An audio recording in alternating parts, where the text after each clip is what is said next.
Assalamualaikum warahmatullahi wabarakatuh.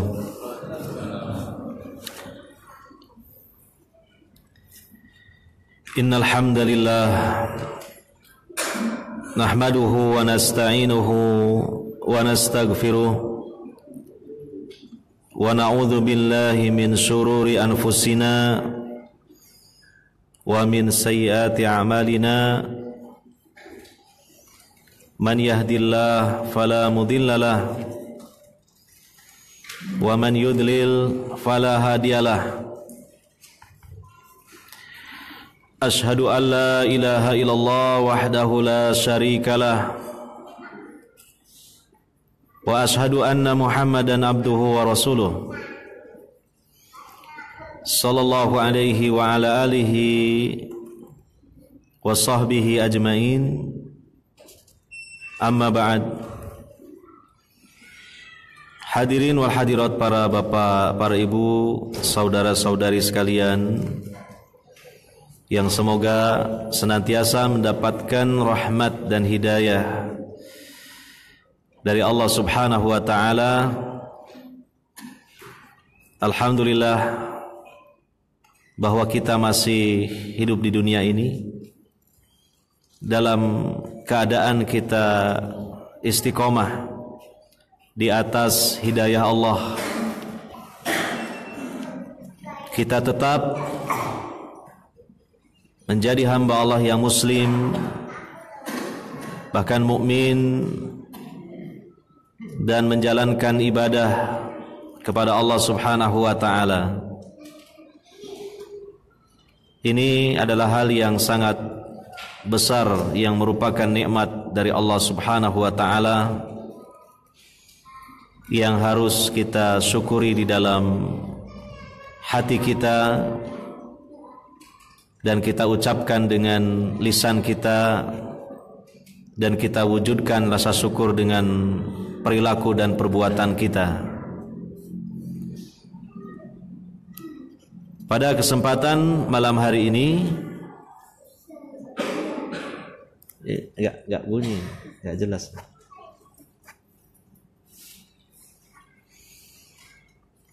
Pada kesempatan malam hari ini kita hadir di masjid ini untuk melaksanakan berbagai ibadah kepada Allah Subhanahu wa taala. Yang mana ibadah yang kita lakukan itu merupakan wasail, perantara-perantara atau sebab-sebab yang bisa menghantarkan kita untuk meraih keridhaan Allah, rahmat Allah, dan surga Allah. Maka dengan kita menyadari tentang orientasinya seperti itu, maka itu akan membuat kita tetap sabar, bahkan semangat dalam menjalankan ibadah-ibadah tersebut, karena hakikatnya ibadah-ibadah itu merupakan wasail, asbab, menjadi sebab-sebab yang menghantarkan kita untuk meraih ridha, rahmat, dan surganya Allah. Siapa yang tidak ingin mendapatkan ridha, rahmat, dan surganya Allah? Semua kita kepingin.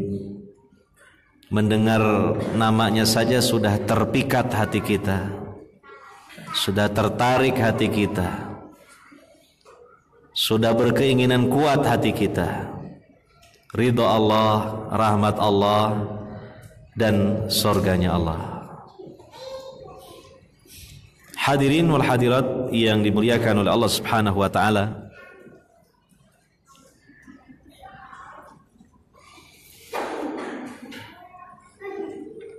kita kaji kembali kitab Riyadhus Shalihin, masih membahas tentang bab bayan kasrati turukil khair, penjelasan banyaknya jalan-jalan kebaikan, lahan-lahan untuk mendapatkan pahala dari Allah Tabaraka wa Ta'ala. Sebuah hadis diriwayatkan oleh Imam Muslim dari sahabat Anas bin Malik radhiyallahu anhu. Beliau mengatakan,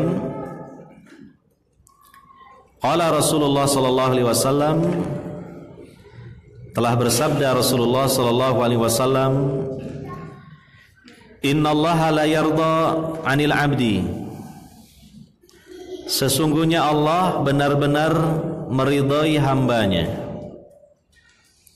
an ya'kulal aklata, dia memakan suatu makanan, fayahmadahu 'alaiha, kemudian dia memuji Allah atas makanan itu.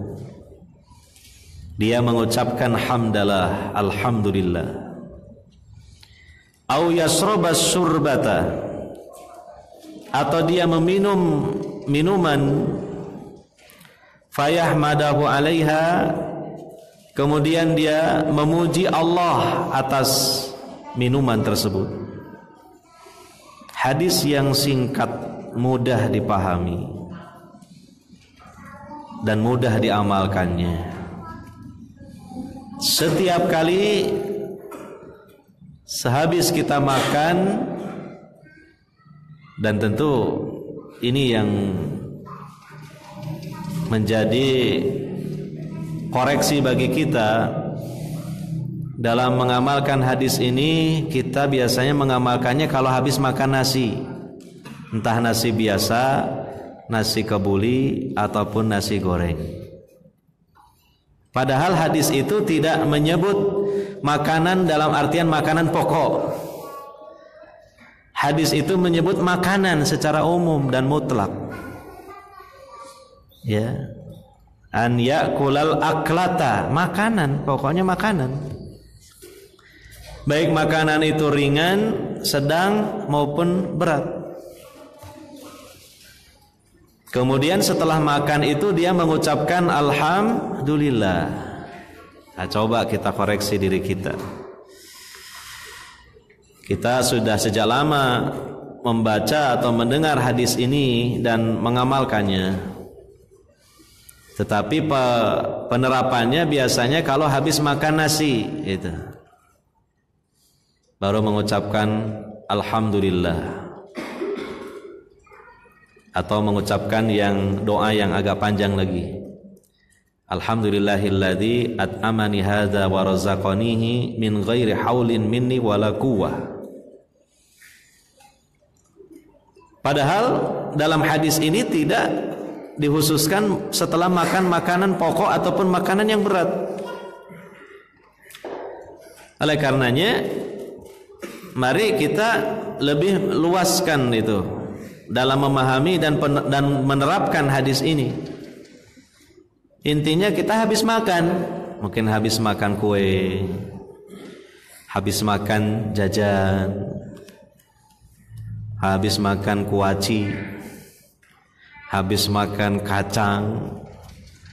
Nah, setelah itu kita mengucapkan alhamdulillah. Maka itu sudah bernilai pahala. Dan dalam hadis tadi disebutkan la yarda, Allah ridha 'anil 'abdi, dari hambanya. Kita mendapatkan ridha dari Allah Subhanahu wa taala dengan sebab kita melakukan hal yang ringan. Bahkan sering kita lakukan dalam keseharian kita. Setiap kali kita habis makan, kita mengucapkan alhamdulillah. Dan juga demikian au yasrabas surbata fayahmadahu 'alaiha, atau seorang hamba meminum minuman, minuman apa saja. Ya.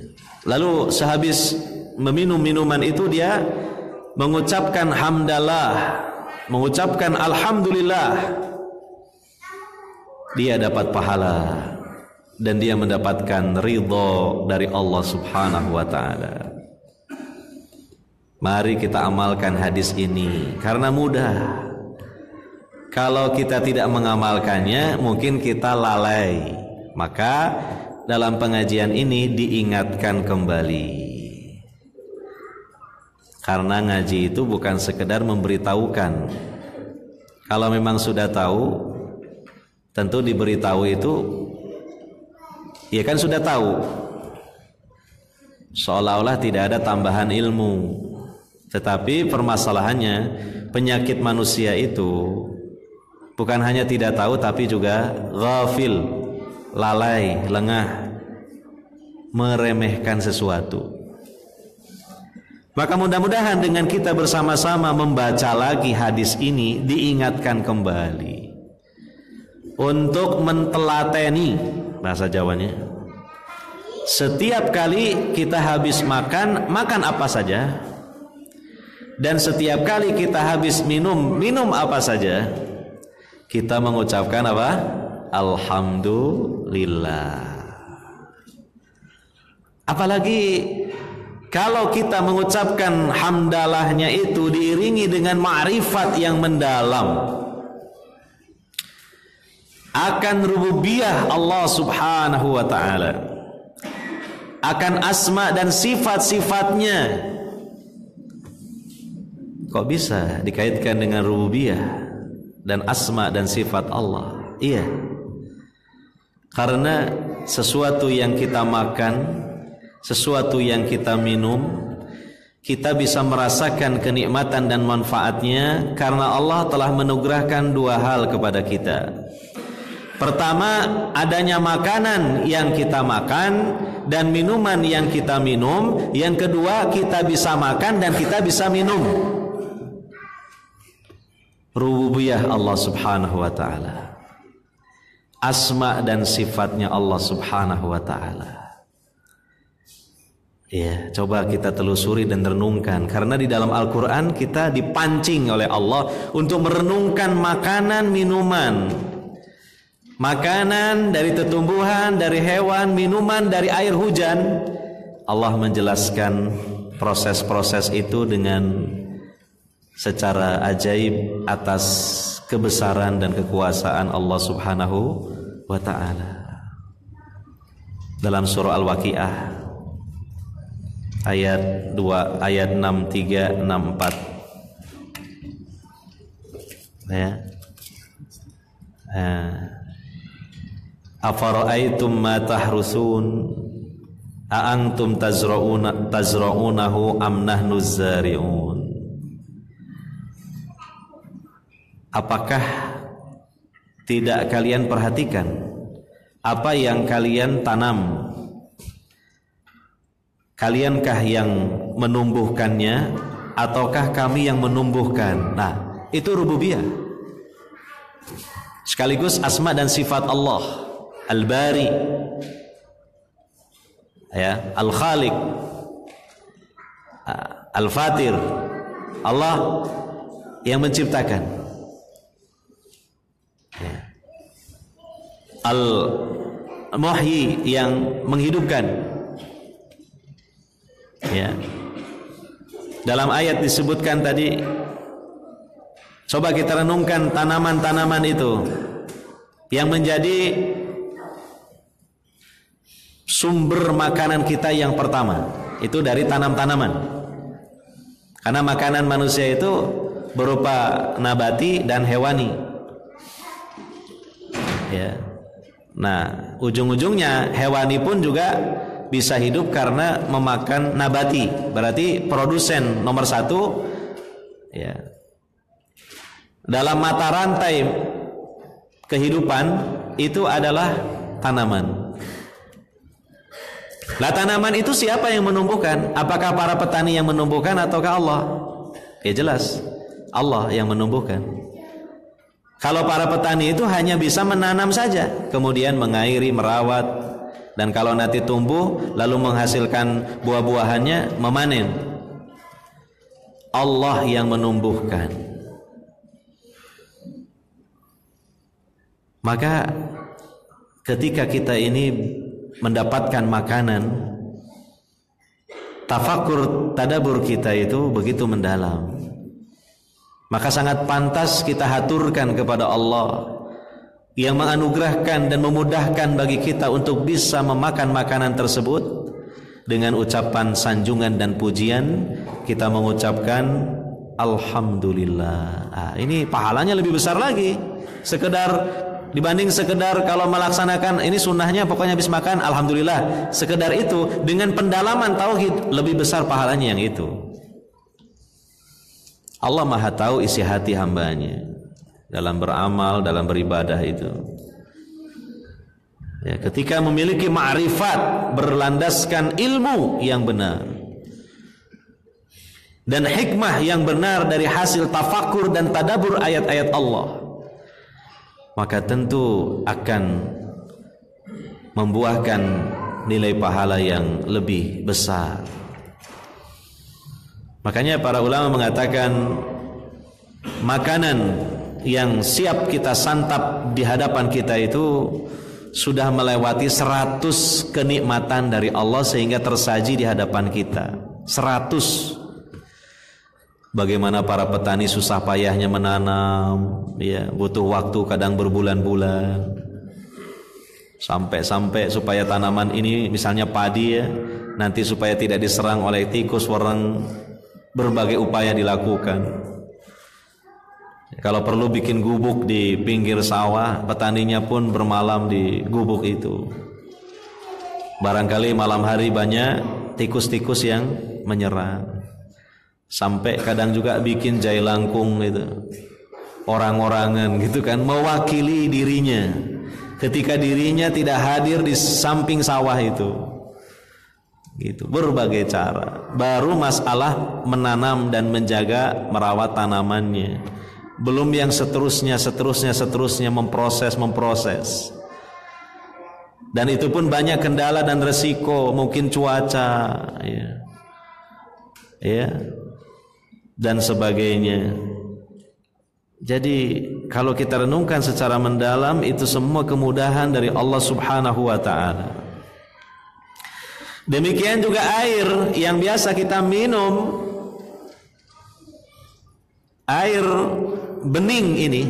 Kalau yang ini air putih namanya, yang ini air jernih, air bening gitu.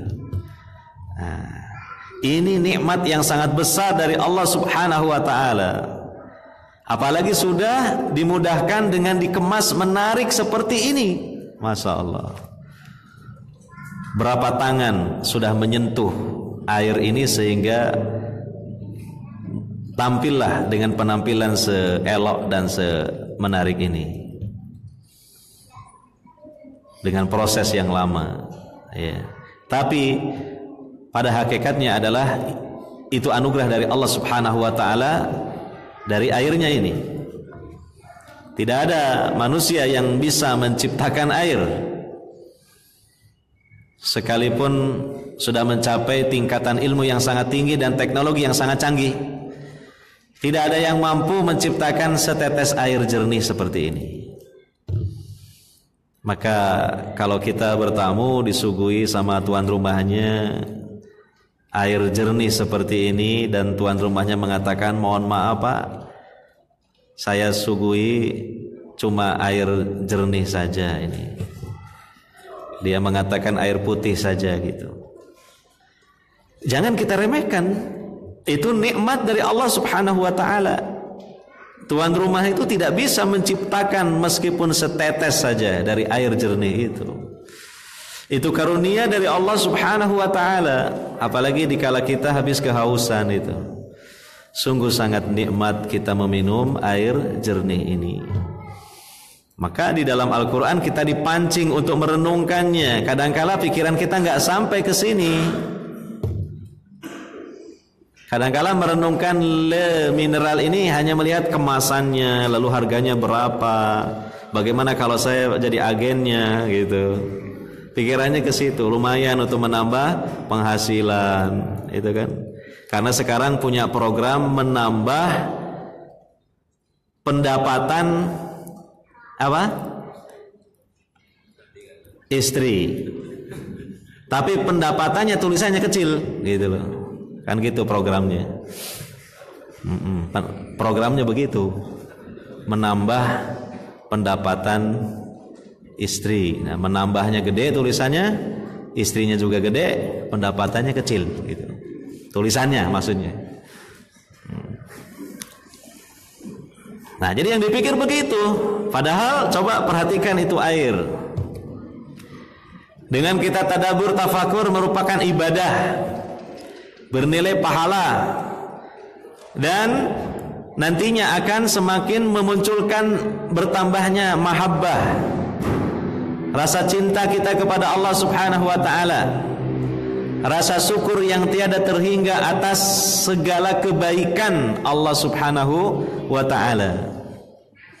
Di Al-Qur'an kita dipancing ayatnya, surah Al-Waqiah ayat 68 69, afara'aitumul ma'alladzi tashrabun a antum anzaltumuhu minal muzni am nahnul munzilun. Maka tidakkah kalian perhatikan air yang biasa kalian minum itu? Kan? Jadi ini Allah memerintahkan untuk kita perhatikan, maksudnya renungkan, tadaburi, tafakuri, gitu loh. Daripada ngelamun, nggak ada gunanya. Coba itu renungkan air jernih yang ada di hadapan kita di meja ini. Dari perenungan ini dapat pahala, ya, dan semakin memantapkan ketauhidan kita serta pengagungan kita kepada Allah Subhanahu wa taala. Ya. A antum anzaltumuhu minal muzni am nahnul munzilun? Apakah kalian yang menurunkan air itu dari awan ataukah kami yang menurunkannya? Jelas kita tidak mampu. Allah yang maha kuasa menurunkan air itu dari awan berupa hujan. Nah, jadi kita bisa makan, bisa minum pertama karena ada yang dimakan dan yang diminum. Yang kedua, kita bisa memakannya dan bisa meminumnya, itu juga dari Allah.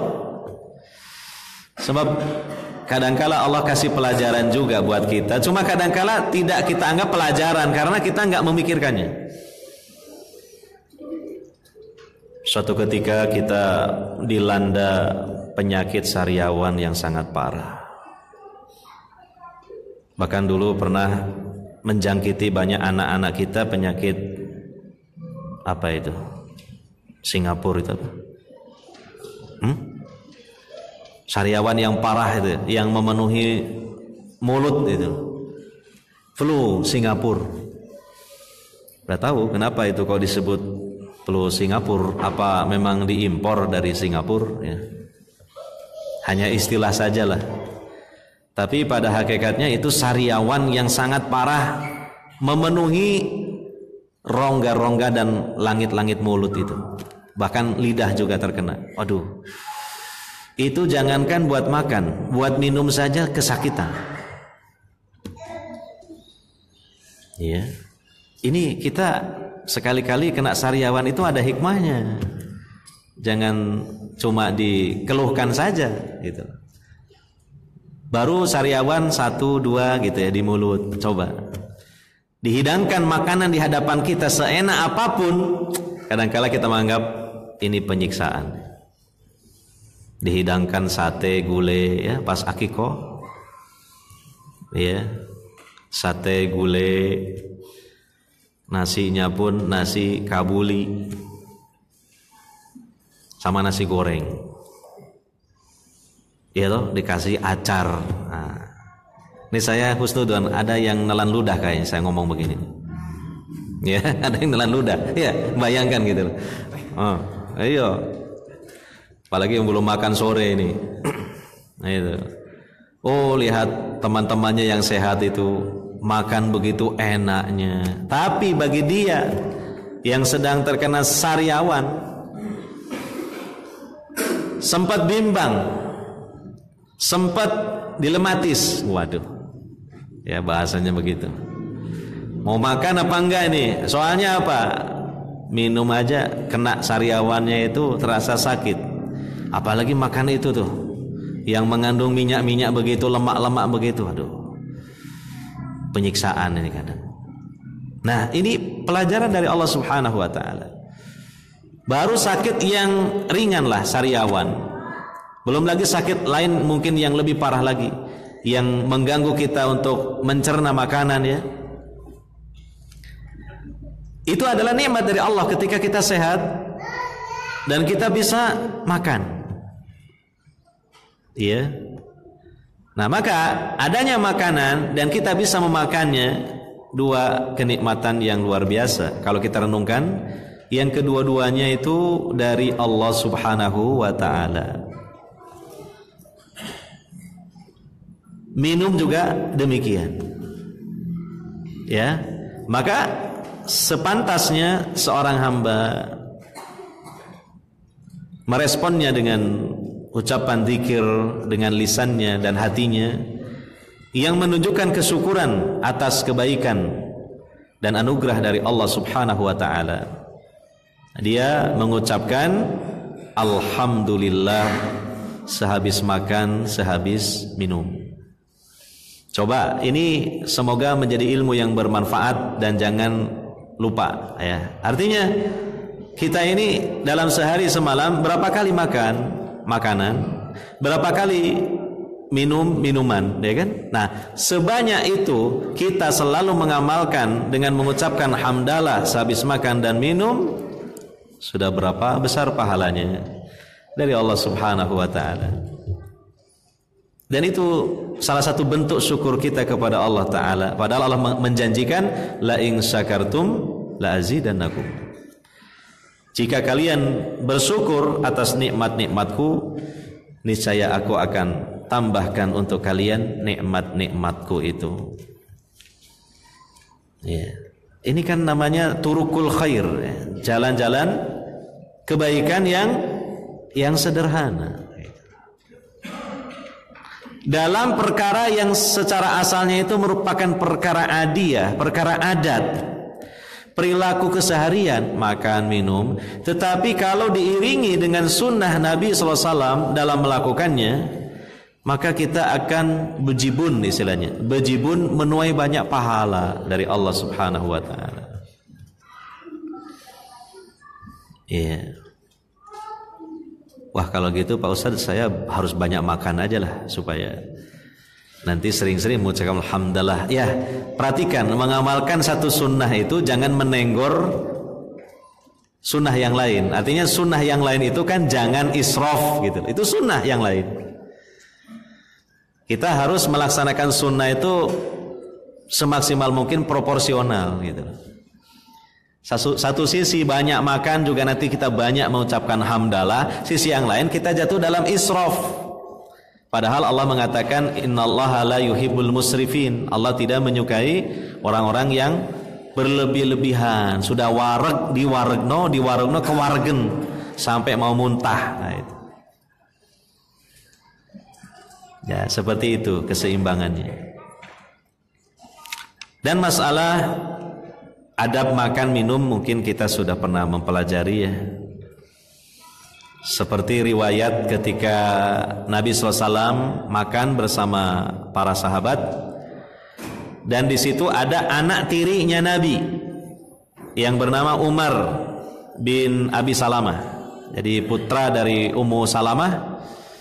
Ummu Salamah ini adalah janda yang membawa anak dari Abu Salamah dan kemudian dinikahi oleh Nabi Shallallahu Alaihi Wasallam. Jadi Nabi itu juga punya anak tiri, Robibah namanya, punya anak tiri atau Robib, anak tiri. Nah, ketika Nabi bersama para sahabat dan juga anak tirinya itu ikut makan, anak tirinya ini tangannya itu kesana kemari, ngambil makanan ini, ngambil makanan itu gitu. Biasalah namanya anak kecil kan begitu ya. Makanya kalau anak besar masih kayak gitu berarti kayak anak kecil gitu. Karena keserakahannya mungkin ya. Wah, ngambil sana, ngambil sini, pengen itu diambil, wah, yang jauh pun diambil. Maka Nabi SAW kemudian memberikan bimbingan. Ya, dan ini menjadi pelajaran juga bagi sahabat-sahabat lain yang menyaksikannya. Dan juga sampailah pelajaran ini kepada kita melalui periwayatan mereka. Ya. Kemudian Nabi SAW menegur, memberikan bimbingan. Ya gulam, samillah. Wahai gulam, wahai anak kecil, bacalah terlebih dahulu bismillah sebelum makan. Ya, ini perintah dari Nabi SAW. Dan para ulama mengatakan ini hukumnya wajib, sehingga orang yang makan tanpa diawali dengan bismillah itu dia berdosa. Ya.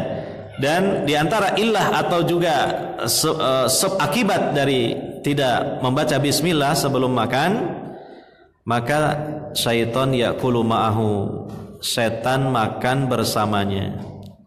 Kalau minum, wa yasrabu ma'ahu, dia minum bersamanya. Ya, berarti menggemukkan setan. Penggemukan setan ini terlarang, karena setan itu musuh yang nyata bagi manusia. Udah jelas musuh kok digemukkan, diperkuat, ya. Jadi haram hukumnya itu. Maka kalau kita lupa begitu makan baru ingat di awalnya belum baca bismillah, maka ada bacaan penggantinya, yaitu bismillahi awalahu wa akhirahu, atau bismillahi fi awalihi wa akhirihi. Maka dalam satu riwayat itu setan yang sebelumnya ikut makan memuntahkan kembali apa yang telah dimakannya itu. Ini sunnah tuntunan. Berarti kita kalau mengamalkannya, oh dapat pahala. Sekedar dari kegiatan makan kita bejibun mendapatkan banyak pahala, ya. Kemudian kata Nabi SAW lagi apa? Wakul biyaminika, makanlah dengan menggunakan tangan kananmu. Ini masyarakat muslimin secara umumnya ini banyak yang melanggar aturan ini. Makan saenake, kanan kiri oke, gitu loh. Bukan hanya kanan saja, kiri pun juga ikut dijadikan untuk memakan makanan, memegang makanan dan memasukkannya ke mulut gitu. Apalagi kalau makan ote-ote, tangan kanan pegang ote-ote, tangan kirinya pegang lombok. Makan ote-otenya pakai tangan kanan, kemudian lomboknya pakai tangan kiri. Rata-rata seperti itu. Jarang yang makan ote-otenya dipegang tangan kanan, dan lomboknya juga sekaligus dipegang pakai tangan kanan. Itu jarang pemandangan seperti itu. Ribet Pak, dua-duanya dipegang pakai tangan kanan gitu. Ya. Padahal kalau memegang lombok pakai tangan kiri dan memasukkannya ke mulut, berarti kan melanggar dari perintah Nabi SAW. Perintah Nabi SAW makan dengan tangan kanan. Ada yang membantah, tapi kan Pak, kalau lombok itu kan lebih kecil ukurannya daripada ote-ote gitu. Makanya yang besar dipegang tangan kanan, yang kiri dipegang tangan kiri. Ya, nah, kita membantah, mana dalilnya gitu. Kalau yang makanan besar pakai tangan kanan, yang kiri nggak apa-apa pakai tangan kiri, mana dalilnya? Yang ada itu dalilnya adalah makanlah pakai tangan kanan, baik makanan yang besar maupun yang kecil. Begitu. Bahkan kalau megang lombok pakai tangan kiri ini ada mudorotnya nanti ketika dia masuk ke toilet. Tuh, nggak percaya. Itulah efeknya kalau tidak mengamalkan sunnah Nabi itu loh, merembet kemana-mana. Iya. Yang ketiga kata Nabi SAW, wakul mimma yalika, makanlah dari yang terdekat dengan kamu. Tapi para ulama memerinci, kalau makanan yang dekat itu kita tidak berselera, tapi yang jauh malah berselera, boleh kita mengambil yang jauh. Tapi kalau makanan itu sama saja, misalnya ini makan dalam satu nampan dikelilingi oleh 5 orang, nampan besar kelilingi 5 orang. Hidangannya itu nasi kabuli, ikannya ikan kambing, sama diratakan itu, diputarkan itu ikan kambingnya itu, lauk kambingnya, daging kambingnya itu sama, dagingnya sama. Nah ini nelan ludah nih. Iya. Maka kalau seperti itu tidak boleh mengambil yang jauh dari dia. Gitu. Tidak boleh. Ada juga orang yang kemudian berkilah, karena ngambil yang jauh nggak boleh, bagaimana kalau nampannya diputar? Bisa-bisa aja ini. Orang ini cerdas gitu. Ini saya kira tidak boleh juga, karena nanti membuat orang lain itu kurang berkenan kan. Jatahnya dia diputer tanpa minta izin, coba. Tidak boleh seperti itu. Karena saya pengalaman waktu di pesantren masalahnya. Di pesantren itu di Pondok Al Furqon lah, terus terang aja dibilang ya. Begitu makannya itu. Satu nampan dikelilingi 7 orang. Kalau kita tidak lihai dalam makan itu, ini akibatnya kita kurus. Sudah kurus, kemudian lagi kalau kita makannya terakhir bagian nyuci lagi, bagian nyuci nampannya itu. Ya, ini sudah waktu Isya ya. Belum kedengaran adzan ini. Sudah belum? Belum ya. Belum. Nanti dulu. Mengganggu orang sedang membayangkan makanan ini. Jadi itu contohnya seperti itu, ya. Ada perincian. Jadi itu makanan yang memang kita samalah antara yang di sana sama yang di sini, kita tidak boleh mengambil yang di sana. Jatahnya orang lain di situ. Ya, kita mengambil yang di dekat dengan kita. Ya. Nah, ini adalah adab, etika dalam makan. Dan mungkin kita harus sudah mengajarkannya sedini mungkin kepada generasi muda kita, kepada anak-anak, cucu-cucu kita. Maka ada baiknya kita membiasakan makan bersama itu ya. Karena kita lihat Nabi SAW pun sering makan bersama. Dan memang dalam hadis disebutkan bahwa keberkahan dari makanan itu ketika makan ini dimakan oleh orang banyak. Yang memakan 2 orang lebih baik daripada 1 orang, 3 orang lebih baik dari 2 orang, dan seterusnya. Makan berjamaah ya. Termasuk dengan keluarga kita. Dan ada sisi positifnya yang lain, yaitu orang tua bisa memantau bagaimana perilaku anak-anaknya dalam makan, sehingga nanti akan memberikan pelajaran-pelajaran dan akan memberikan teguran ketika ada kesalahan. Dan itu kalau sudah menjadi kebiasaan, nantinya akan terpatri, melekat dengan kuat di hati anak sampai tuanya nanti, bahwa makannya sesuai tuntunan Nabi SAW. Maka sudah berapa banyak pahala yang dia dapatkan dari makan saja. Karena sejak balik sampai setua ini dia makan minum sesuai dengan tuntunan Nabi SAW. Berapa banyak pahalanya itu? Baru satu sisi pahala yang didapat dari makan minum karena mengikuti tata cara yang dituntunkan oleh Nabi Sallallahu Alaihi Wasallam.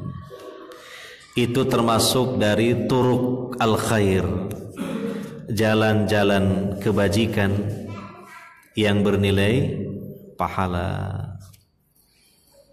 Ya, nah, semoga pengetahuan yang sederhana ini bermanfaat bagi kita. Artinya kita selalu bisa mengamalkannya dengan niatan ikhlas karena Allah dan mengikuti sunnah Rasulullah Sallallahu Alaihi Wasallam. Demikian ini dulu yang dapat saya sampaikan dalam masalah penyampaian materi, dan Kita perdengarkan dulu adzan Isya di masjid ini. Setelah itu mungkin kalau ada yang bertanya dipersilahkan.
Alhamdulillahirabbil alamin wassalatu wassalamu ala nabiyil karim Muhammadin wa ala alihi washabbihi ajmain. Amma ba'd.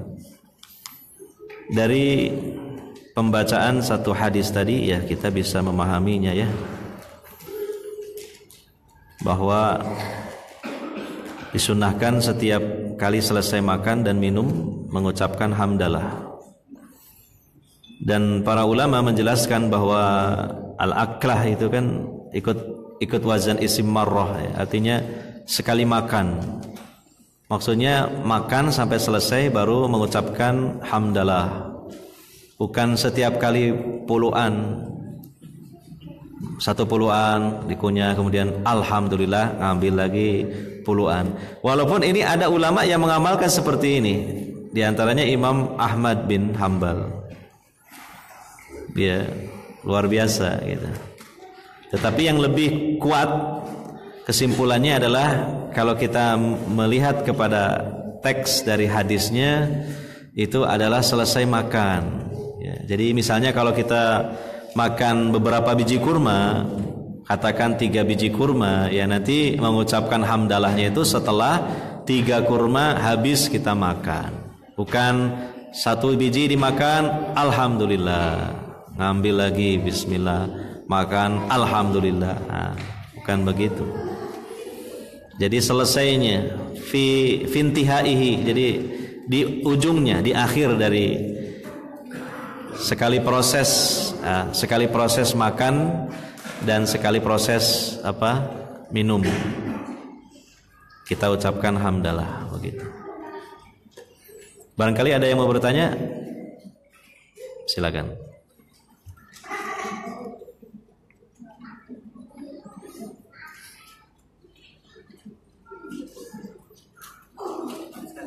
Ya. Gimana kalau makan di atas kendaraan itu, apakah boleh? Ya, di atas kendaraan sambil duduk, ya kan? Iya boleh. Naik kendaraan kan duduk itu. Tidak ada larangan. Tangan kanannya kan gas. Oh.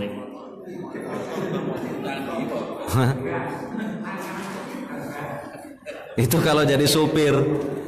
Nah, kalau jadi penumpang kan enggak, nyantai aja jadi penumpang. Jadi maksudnya pertanyaannya belum lengkap gitu loh. Naik kendaraan, naik pesawat, kita jelas bukan pilot. Wah, enak kita nyantai, duduk kursi, di atas kursi, dilayani sama pramugarinya.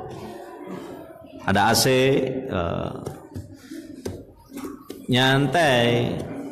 Jadi yang ditanyakan itu jadi sopir berarti. Supir, contohnya supir apa ya nih?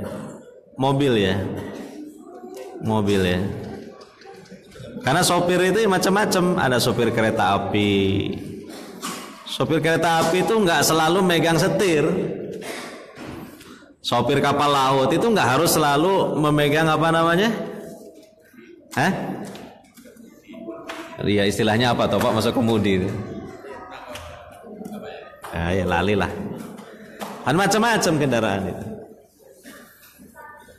Naik kuda nggak harus selalu tali kendalinya dipegang. Kuda itu bisa jalan sendiri. Ya Pak Bas ya, sing biasa numpak kuda sampean kan numpak kuda biasa. Bisa jalan sendiri. Tapi kalau sepeda motor nggak bisa jalan sendiri gitu. Jadi naik kendaraan itu ya macam-macam bentuknya. Setirnya itu kan macam-macam. Nah makanya ini yang ditanyakan setir yang mana, setang apa memang setir gitu, atau tali kendali, kan macam-macam. Tergantung pertanyaannya yang mana, pilih dulu. Baru naik sepeda ontel, cul-culan. Iya sedikit bergaya, cul-culan. Jangan cul-culan. Jadi mungkin sebelum kita bahas makan di atas sepeda ontel, mungkin dibahas dulu cul-culannya ya. Fikih cul-culan loh, itu perlu dibahas.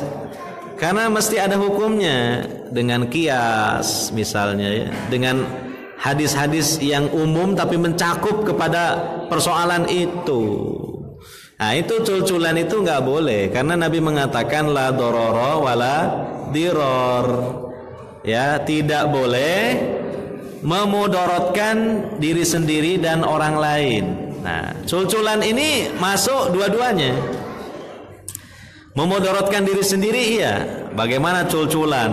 Nanti kemudian keplecuk, ada batu kecil, gitu. Akhirnya dia jatuh, sepedanya juga meluncur nabrak orang. Dua-duanya memudorotkan diri sendiri dan juga orang lain.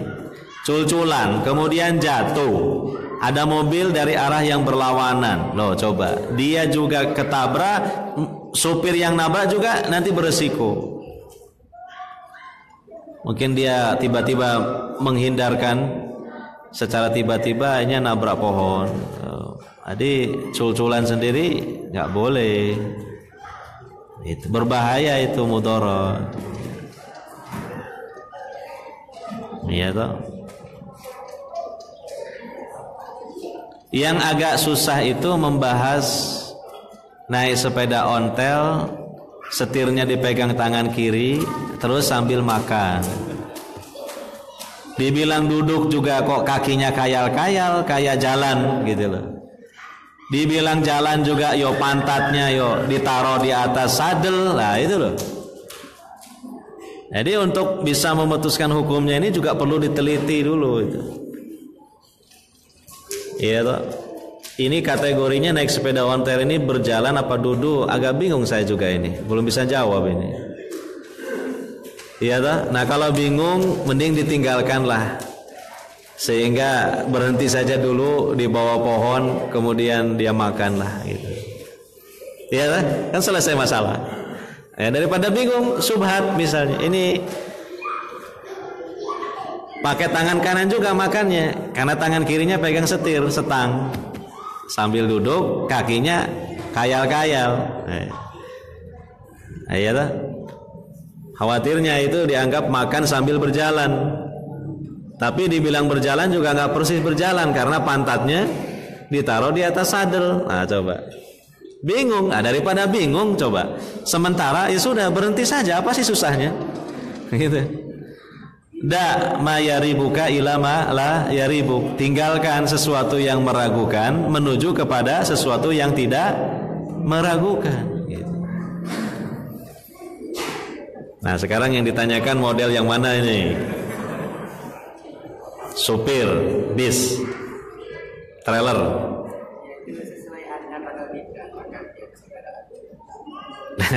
Di atas kendaraan itu kan ada sopir, ada penumpang, ada kernet. Saya bisa. Lah kernetnya duduk makan tidak masalah. Penumpang juga begitu. Supir, ya supir insya Allah nggak apa-apa, pokoknya dia kan sambil duduk dan yang memegang makanan itu tangan kanan, selagi juga tidak memudorotkan, insya Allah tidak sampai memudorotkan, kecuali kalau makannya itu makan nasi, nah itu lain lagi, fikihnya itu lain lagi gitu. Makan nasi bungkus sambil nyupir, coba bahaya itu.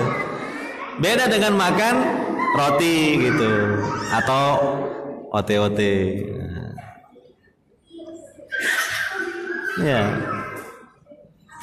Coba kalau makan nasi itu piringnya diletakkan di mana? Mudarat itu.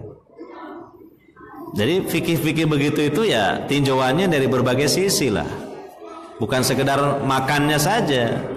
Sisi mudaratnya, mudarat apa tidak kan juga perlu ditinjau.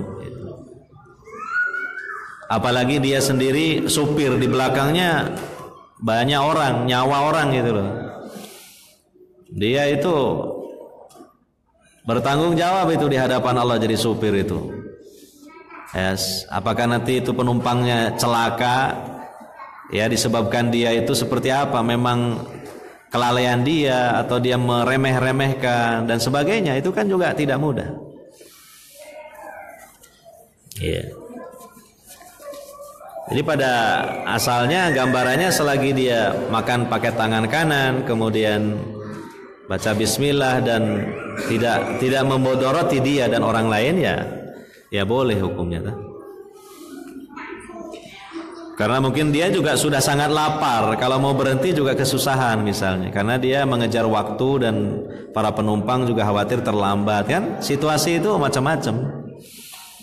Tinjauannya itu berbagai sisi gitu loh.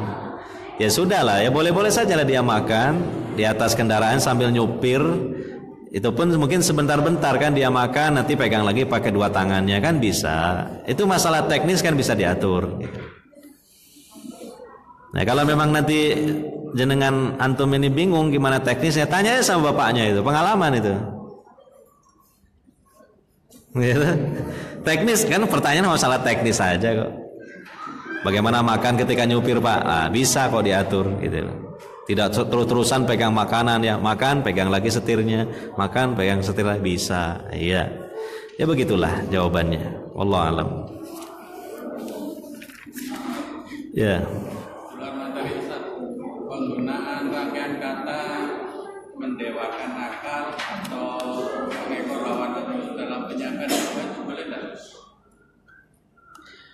Oh, begitu ya. Ini ilmunya ini ilmu tauhid sama ilmu bahasa Indonesia ini. Ya. Penggunaan ungkapan mendewakan akal ya, atau mendewakan hawa nafsu ya. Satunya apa? Mengekor hawa nafsu. Oh ya, mendewakan akal dan mengekor hawa nafsu. Kalau mengekor hawa nafsu ini tidak ada masalah dari kata-kata ini ya. Ya kan? Dalam makna bahasa Indonesia, mengekor hawa nafsu tidak ada masalah. Jadi maksudnya dia selalu mengikuti. Karena mengekor itu kan dari kata ekor. Ekor itu kan buntut. Ya tahu ekor itu apa Pak? Buntut ya? Ya sudah kan kita paham apa itu buntut. Kalau nggak paham ekor ya buntut. Kalau nggak paham buntut ya ekor. Nanti kalau kita definisikan secara panjang tambah rumit. Karena sesuatu yang jelas itu kalau dijelaskan tambah gak jelas. Gitu? Apa definisi ekor? Organ tubuh. Itu bingung. Udah, ekor itu buntut. Kalau siapa yang tahu buntut ya pasti paham itu ekor. Nah, namanya mengekor itu berarti kan sama dengan mengikuti, membuntuti ya. Coba kita lihat ekor binatang ya. Binatang itu pergi kemana pasti ekornya ngikut, nggak mungkin nggak ikut. Iya tak? Nggak usah dibantah Pak. Kalau ekornya dipotong nggak ngikut juga, nggak usah dibantah, itu lain lagi. Ekor ketika melekat pada tubuh binatang mesti ngikut. Ya tak? Binatang itu ke arah timur, ekornya ikut ke timur. Berbelok ke arah selatan, ekornya pun mengikut. Nah, itulah. Jadi mengekor ini kalau dalam bahasa Arab sama dengan taklid. Taklid, ngikut saja. Saya kira tidak ada masalah tuh penggunaan kata mengekor hawa nafsu. Artinya dia selalu mengikuti hawa nafsunya, bukan mengikuti dalil. Itulah. Bahkan bukan mengikuti akal sehat, mengikuti hawa nafsunya, diikuti. Itulah yang disebut dalam hadis Nabi sallallahu alaihi wasallam, salasun muhlikat, 3 perkara yang membinasakan. Pertama syuhun muta', yaitu kebahilan yang ditaati. Yang kedua wahawan muttaba'. Nah, hawan muttaba' itu boleh diterjemahkan hawa nafsu yang mengekor hawa nafsu. Gitu? Mengekor hawa nafsu. Lalu yang ketiga i'jabul mar'i bi nafsihi, ujubnya seseorang terhadap dirinya sendiri. Saya kira tidak ada masalah dari ungkapan mengekor hawa nafsu itu. Nah, yang kedua ini ya kalau kita mau hati-hati ya sebaiknya ditinggalkanlah mendewakan. Karena dewa itu mungkin itu bahasa Sanskerta ya. Maknanya sama dengan Tuhan gitu, dewa itu. Iya kan? Contohnya dalam ajaran Hindu ada Trimurti, itu menuhankan 3 Tuhan. Trimurti itu ada dewa ya, dewa apa? Brahma, ada dewa Wisnu, ada dewa Siwa. Dewa disebut dewa. Gitu. Kalau kita merasa ragu-ragu dengan kata dewa, ya ditinggalkan, itu lebih baik. Itu. Lebih selamat mengatakan kata menuhankan hawa nafsu, apa tadi? Menuhankan akal. Ya, karena dalam Al-Qur'an pun disebut seperti itu. Ya. Tentang hawa nafsu yang menjadi ilah disebut ilah itu sama dengan Tuhan gitu. Kalau nanti mengkhawatirkan dari kata dewa itu karena identik dengan penyebutan Tuhan khusus untuk agama-agama yang menyimpang itu, ya ditinggalkan, mendewakan. Kita pakai kata yang lain yang lebih selamat, menuhankan mungkin. menuhankan akalnya. Nah, itu. Jadi akalnya dijadikan sebagai ilahnya, sesembahannya, yang ditaatinya, diturutinya, dia tunduk kepada akalnya, itu kan. Sampai-sampai firman Allah pun dikalahkan. Nah, bisa disebut menuhankan itu kan. Iya, karena akal itu kan makhluk lah, ya. Akal itu kan makhluk. Nah, dalam Al-Quran pun juga Allah menyebut untuk sesembahan selain Allah sebagai alihah. Betul? Alihah. Orang-orang musyrik pada masa jahiliyah mereka memiliki alihah, memiliki sembahan-sembahan. Gitu. Jadi tidak usah terlalu memusingkan kepala kita lah membahas seumur hidup tentang boleh nggak kita menggunakan kata dewa, itu ya kita hindari, gitu kan. Kecuali kalau sebuah benda yang sudah kadung diberi nama itu juga kita susah menggantinya. Misalnya bunga mahkota dewa, nanti diganti mahkota Tuhan juga jadi orang nggak paham gitu kan, jadi kacau juga gitu. Gitu. Nah, tapi untuk ungkapan-ungkapan ya mungkin kita sebaiknya hindari itu, lebih hati-hati, lebih selamat. Ya, tinggalkan yang meragukan menuju kepada sesuatu yang tidak meragukan. Gitu. Gitu. Mendewakan akalnya. Lalu kita seolah-olah khawatir nanti menampilkan istilah ungkapan dewa, berarti di alam semesta ini ada dewa. Nah, itu khawatirnya di situ, gitu kan? Ya. Ya, kalau memang ragu-ragu ditinggalkan. Kalau ternyata menemukan pembahasan yang ilmiah secara bahasa bahwa dewa itu sama dengan Tuhan, nah ya sudah, berarti kan tidak masalah, gitu kan? Sama dengan mendewakan akal itu sama dengan menuhankan akal, gitu. Tentu bagi saya tidak cukup beberapa menit untuk membahas tentang itu, gitu kan.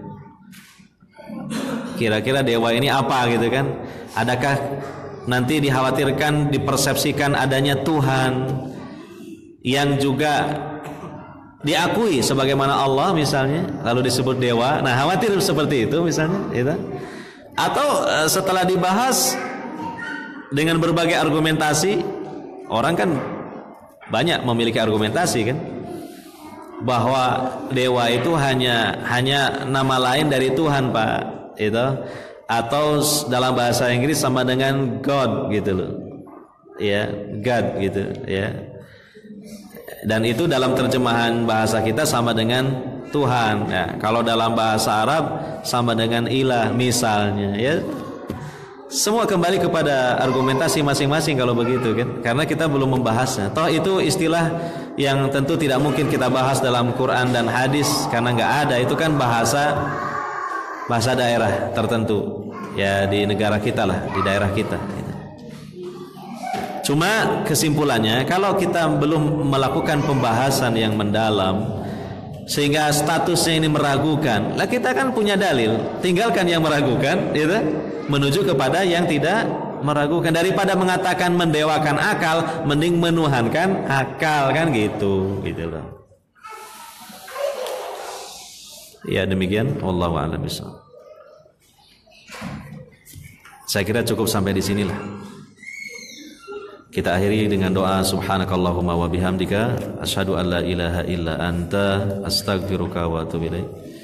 Wa sallallahu ala nabiyyina Muhammadin wa ala alihi wa sahbihi ajmain. Wassalamu alaikum warahmatullahi wabarakatuh.